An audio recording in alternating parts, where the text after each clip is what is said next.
meeting, and indeed, he was a critical part of the election. So I'm sure a lot of the recommendations, or some of the recommendations, will have a lot to do with himself and his colleague national executives who run the party and largely run the campaign as well. Good evening, Harry Nanabachi. Welcome to Eyewitness News. Talk to us about the program today. Is it that the committee led by Professor Michael Quay made a presentation to the National Council and National Executive Committee of the party, after which you asked questions or you debated the issues? How did it happen? Thank you very much. Good evening. Yes, today National Council met. You recall that we put together a team of eminent members, and these respected persons went into the reasons why we lost. And today they presented their report. It was quite a voluminous report. And indeed, they briefed us to what they did. They moved through all the 276 constituencies. They spoke to our people on the ground. They spoke to civil society. They spoke to business people. They spoke to students. They spoke to all manner of persons. And they presented their report. We are also grateful. I mean, they've done a very, very, very huge work for the party. And we were grateful for their service and their dedication, as well as sacrifice. The party is yet to go into the report. As I said, it was just given to us moments ago. So the party is yet to go into the report. And as and when it's appropriate, we will share with the media on the advice of National Council. At least I'm sure there was an executive summary, because I'm not sure you went to the meeting from 11 a.m. till now, because you're just dispersing and you were not giving snipers at least of what is contained in the committee's report. There should be an executive summary at least. So yes, you are yet to go through the report itself. I mean, page by page, but there should be an executive summary generally. So I think that's what we are interested in. Frankly, that wasn't the case. What the committee told us was how the methodology they used and the people they interviewed and how they did their work. And that was the most important thing for us. And don't forget, that wasn't the only thing we discussed today. We discussed so many issues, in fact. But one of the clearest indication we had was that flowing from this report, there were some recommendations that clearly will also necessitate the amendment of our constitution. So today, Council also put together a team led by Frank Davis, the Constitutional and Legal Affairs Committee Chairman. He's going to lead the Constitutional Amendment Committee, and then they are supposed to go into the proposals, as it were, in the review committee report, and also other proposals that they will receive from the party. We discussed general party membership drive issues, registration, and again, one important thing we also discussed was because of this review, we haven't embarked on our thank you tour. In all things, we give thanks to God. Yes, we lost the elections, but we also need to go round to also thank our people, the people who work with. So today, Council also gave approval for the National Party to also start the National Thank You Tour. So we discussed quite a lot of issues. So it was not only the report. What they did was to present the report to National Chairman and General Secretary. And then National Chairman and General Secretary also told Council that they are yet to go into it. We'll reconvene, and then we'll discuss the matters contained in the report. But how confident are you that your rank and file, and in fact, general membership of the party, will accept this report, as a true reflection of what really happened to your party in the lead up to the election day itself? Because I'm sure a lot of challenges will be identified. But how confident are you that your rank and file will accept the report as it is? Do you actually expect it to be accepted, or you actually very, think very, that there will very be confident. other opinions expressed? I am very, very, very confident because of the detailed work they've done. It is not as if they... But you've not seen the work. How do you conclude that it's detailed? No, you are saying that am I confident? And I'm saying that I'm confident because of how they told us the work they've done.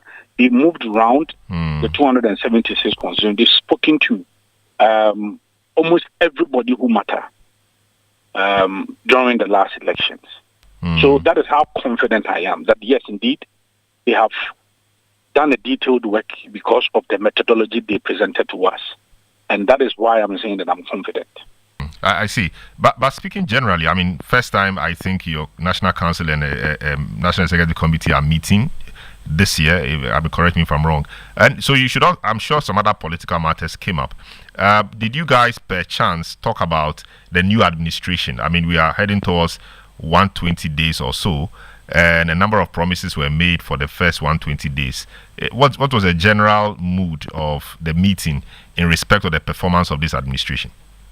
Yes, we discussed that extensively. The party is preparing to address the country in this regard. But clearly what came out was the fact that the Galamsey issue is still causing a lot of harm.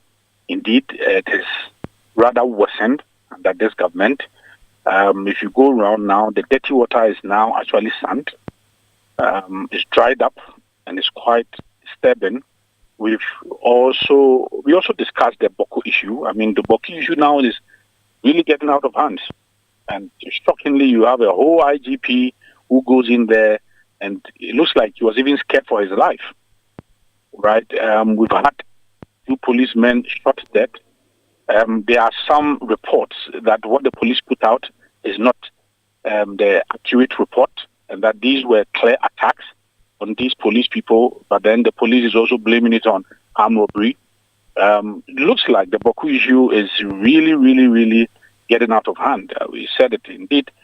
The sitting president now did a whole lot of reckless politics with it, where he said that any time NDC is in power, there's calmness, there's peace in Boko. Today, look at what you've cost. You went in there and then you threw your weight behind a particular faction as a leader there because you thought that it was going to help you politically. Today, you soiled your hands in these matters because you've already taken sides. Now you have to go and fall on Otumfuo to do the mediation for you. So His Excellency the President himself has caused us a lot of harm, especially regarding this Boko matters. We discussed that as well. We discussed the fact that they said that they were going to implement 24-hour economy, and then it did not even see just even a line. The budget did not even capture it, even in one line. We mentioned that as well. That is quite disturbing. You said that we're going to even have lower tariffs in terms of electricity consumption, and then all of that. We're going to give people lower tariffs today. What are we seeing? Next month, they are increasing electricity tariffs. So we mentioned all of that. It looks like it's becoming... yes, we knew. For me, I knew that the NDC was going to fail badly. But I thought that we were going to at least put up a good show for some time. But it looks like they are falling so quickly. And it's so bad. It's so bad. The goodwill of this government, yes, they won overwhelmingly. It was an overwhelming endorsement. But it looks like they are really going down very, very, very quickly. But let me provide information on the other side, because you've provided information from this side. I have the social contract before me. They said you nominate within the first 14 days a complete set of cabinet ministers. I think that was done, and then establish or constitute the leanest and most efficient government. Leanest, yes, it does appear so. It is not true. It is not true. I mean, how do you constitute leanest? It is not true. No, it is not true, because you cannot have a government that says that I am going to make sure I protect the public purse in terms of my appointment. You come in and then you have almost about 3 billion Ghana cedis at the office of the president, when the former president used just a little over 350 million or so No, but I thought that matter has been explained. That some It's not been agencies, explained. some No. agencies like the ISD and The all former, of those, no, it's not which true. The fell former under government had the 8 agencies. information It is not true. ministry, But the fact are that now you explain it, if my brother, if you explain something and we don't agree, we have to express it. The former government had 8 agencies under the office of the government machinery. 8. Now you only have 4. And you are spending close to 3 billion Ghana cedis. How do you describe that I see. as the leanest government? Very well. I see. They said they also hold a national economic dialogue. That has been done. They said in the first 90 days they will scrap some taxes. The national economic dialogue, right? But the point is, it has been done, right? It has been done. The fact is that what is the outcome? We are seeing higher electricity tariff, higher water tariffs. But I Is thought that the outcome? I thought that the quarterly adjustment of tariffs was something you introduced, and so that is just you see, something we they are holding continuing. them to their promise. In fact, even for cocoa farmers, they said they were going to increase cocoa farmers' money from 3,000 to 7,000. As we speak, they have issued a statement stating that they cannot effect any increment. So it looks like everything they said, everything they promised, they are acting contrary. Everything. I see. I see that you are primed for the season, but the season has just started. I mean, but I'm happy. I'm happy that we spoke this evening, and let's keep the conversation going. Nana Boakye, Henry Nana Boakye is the national organizer of the New Patriotic Party. We've just been having a conversation around